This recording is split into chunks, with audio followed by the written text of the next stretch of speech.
And now I have another special person to introduce to you. So Corey Stewart, would you come up? I got to tell some stories about you.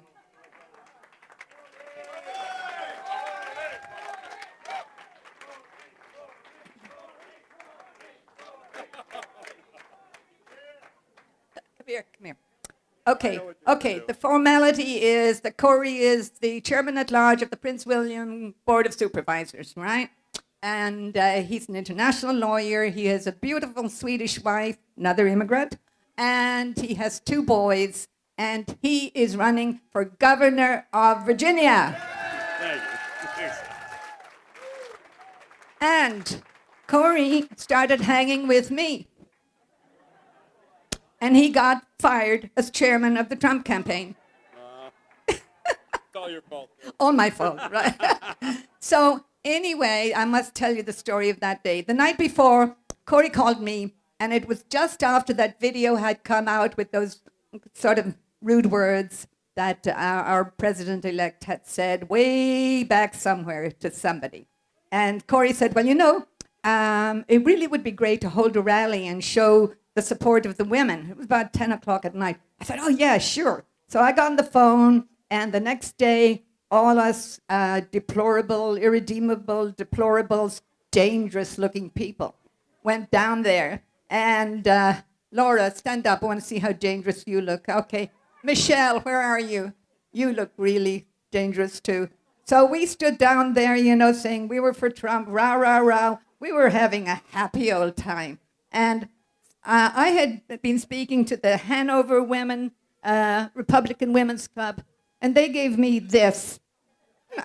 I was just using it as a prop, I don't even know how the thing works, but I had it in my hand, and, then somebody said later, I screamed at them through a megaphone.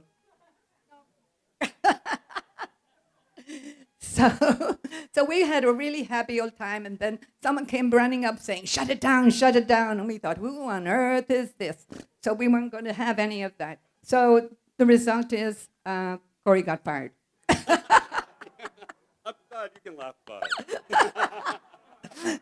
But Corey, I want to say Corey is the greatest. From day one, we were together traveling the state, talking, and the people were just, it was incredible, the response that we were getting all over the state for Mr. Trump. And he was tireless. He was traveling long distances. And then after that fateful day when those dangerous women, quote unquote, demonstrated, he kept going. He didn't stop. We didn't stop. He kept going to the very last day, campaigning and advocating for Mr. Trump. And now we have President-elect Trump. So I am very happy to introduce to you this man who came out fearlessly early on. And here you go, Corey. Thank you, Alice. Thank you.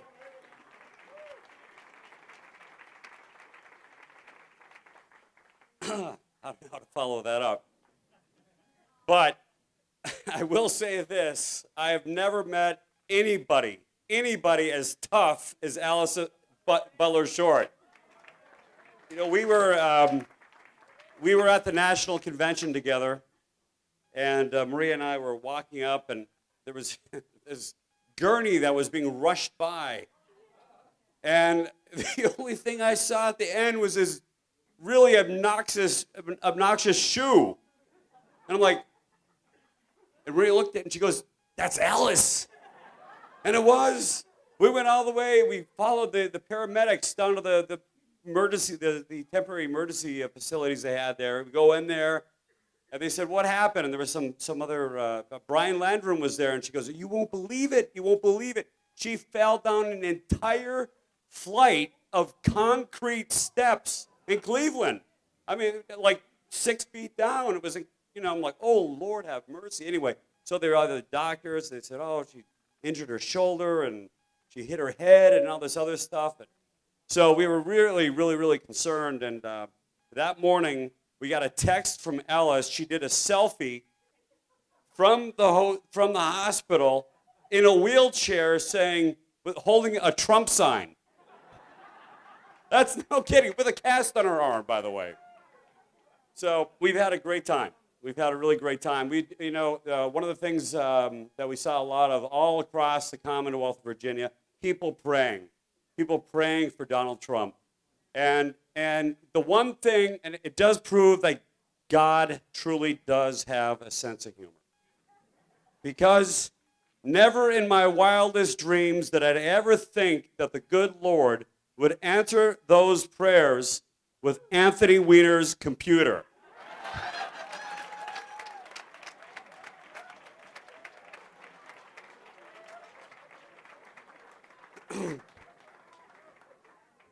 So, we won a battle. We did win a battle. But we have not won the war. And with all those veterans and the admiral here and all this military talent, you know that you can lose a battle and you can win a war. But the converse is true too. You can win a battle and you can lose a war. And just because we won a battle on November 8th, don't think for 1 second that the Democrats, that the liberals, and even, yes, some within our own party are prepared to cede the control of the levers of our government, back to the people. Because the establishment on the Democratic side is very, very similar to the establishment on the Republican side. They may sound a little different, but in fact, they're not all that different at all. And I completely agree with Steve Moore, no to Mitt Romney.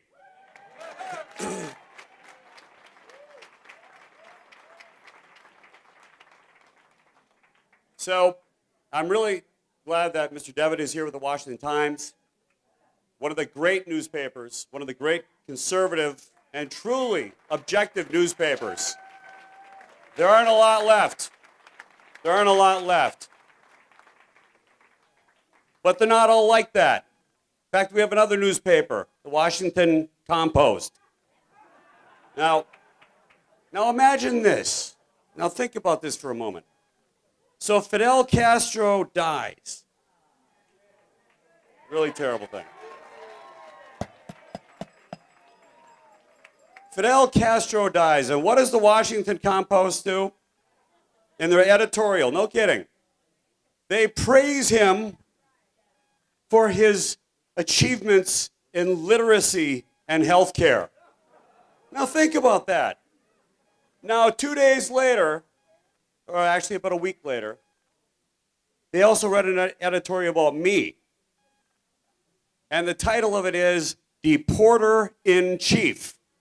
I'm like, oh my gosh, finally, a compliment from the Washington Post. But you read it, and it's not a compliment at all. They label me every word you can possibly think of. Racist, xenophobe, all this other stuff. And in fact, 10 years ago, when I first joined the battle on illegal immigration, they called me, and I'm not kidding, you can look it up, a third world despot. Now think about that. Fidel Castro, achievements.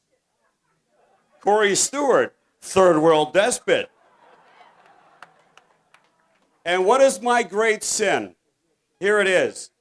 10 years ago, Prince William County implemented what is probably considered the toughest crackdown on illegal immigration anywhere in the United States. Now, I love immigrants, and I especially love one immigrant, my wife, Maria. We've been married now for 22 years. In fact, we met in Japan. And what people ask, what were you doing in Japan? I said I was looking for a Swedish girl. We did. We met in Japan. I was teaching. She was looking for an American guy. And, immigration is great for America, but it has to be legal. It has to be legal. Because what we have on our border is a threat to our national security. And everybody who comes across that border and you don't screen them and you don't know what they're doing, they could be terrorists.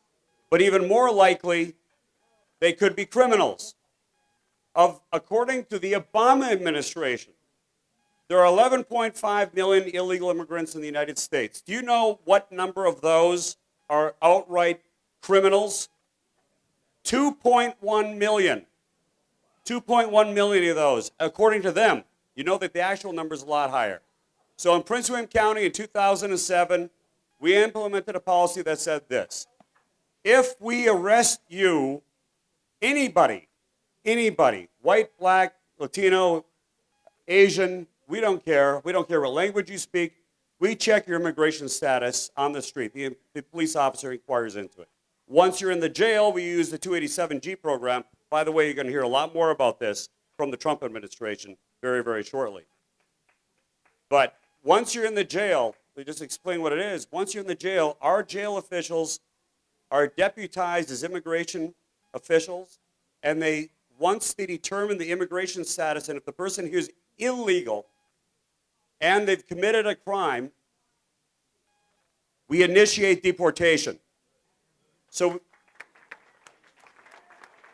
far, 7,500 in Prince William County alone, criminal illegal aliens have been apprehended by our police, has been processed through our jails, and have been handed over to the federal authorities for deportation.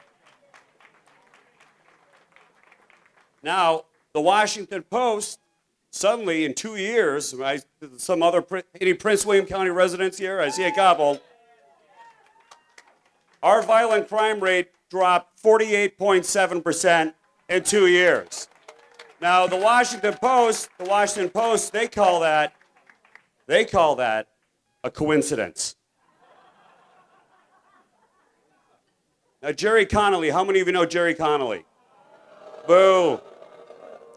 He was, not only is he a bad congressman, I mean really a socialist congressman, let's just say what he is, but he was a really bad chairman of the Board of Supervisors in Fairfax County. And in the year after we put this policy in place, he's up there. Now listen to this for a second. He's up there, chairing the meeting, the Board of Supervisors. The superintendent of schools gets up in front and says, "Mr. Chairman, we have a problem. We need some more money this year because we've had an unexpected increase in ESOL students into our school system. And most of those students have come from Prince William County." Jerry we didn't get along, we still don't. And he said with a smirk on his face, and he's got this vein that goes through his head, and it starts throbbing. He's really angry. His face turns all red. He looks like a real bad alcoholic. He's really terrible. Anyway, I'm not starting that rumor. I'm just saying what he looks like. Anyway, he gets really, really angry, and he says, "How do you know? How do you know they came from Prince William County?" And the superintendent said, "Because, sir, we have their transcripts." Okay, so I'm going to wrap it up like this.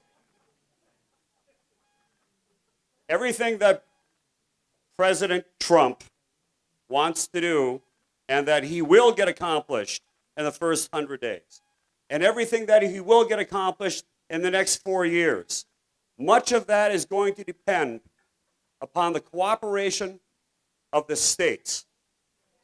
And here, Virginia, as it always has, can lead the way.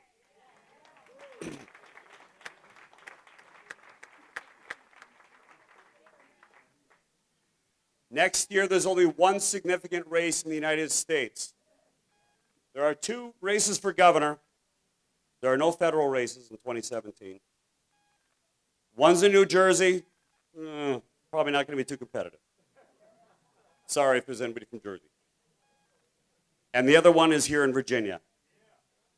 And the question that's going to be asked in June when there's a Republican primary is the establishment candidate going to win? Is the establishment going to take back control of our party? Or are we going to continue, like Trump, with the grassroots, taking our party back and our country back in June?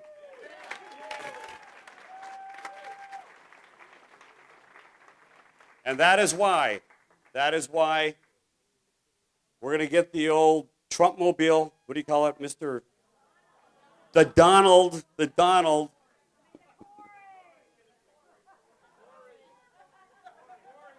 If you want to rename it, we can. And Alice and I and Maria, we're getting on the road like Willie Nelson, on the road again. He did sing that, right?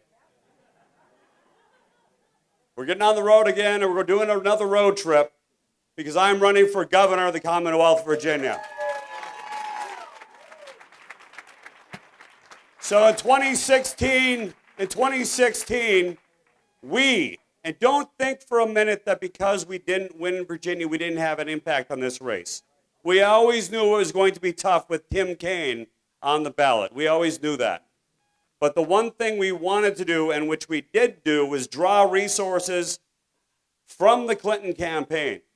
And where were her top two surrogate speakers the weekend before November 8th? Joe Biden and Tim Kaine were right here locked on Virginia because they were worried. And she spent the last couple of weeks spending millions of dollars in ads. So all of you who work so hard, you can thank yourselves that we drew the resources away from the Democrats and that kept it out of states like Pennsylvania and Michigan and Wisconsin. So we had a big role to play.